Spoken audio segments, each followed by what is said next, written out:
નમસ્કાર, આપ જોઈ રહ્યા છો મારો અવાજ ન્યૂઝ। 22 તારીખે અયોધ્યામાં ભવ્ય પ્રતિષ્ઠા મહોત્સવ ઉજવાયો, જેને લઈને દેશભરમાં લોકો રામ ભક્તિમાં જોવા મળ્યા। એવી જ રીતે વડનગર પાસે આવેલા સુલતાનપુરા, જગાપુરા અને સિપોરમાં લોકો પણ રામ ભક્તિમાં જોડાયા હતા। સુલતાનપુર ગામમાં ભગવાન રામની યાત્રા નીકાળીને આરતી પૂજા કરીને સમગ્ર ગામ રામમય બન્યું હતું।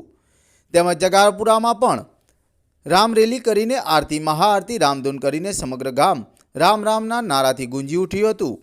એવી જ રીતે સિપોર ગામમાં પણ સવારે પ્રભાત ફેરી કરીને રામજી મંદિરને શણગારી ગામમાં રથયાત્રા નીકાળી અને 5000થી વધુ લોકો જોડાઈને સિપોરની રામયાત્રામાં જોડાયા હતા। સમગ્ર ગામ જય શ્રી રામના નાદથી ગુંજી ઉઠ્યું હતું।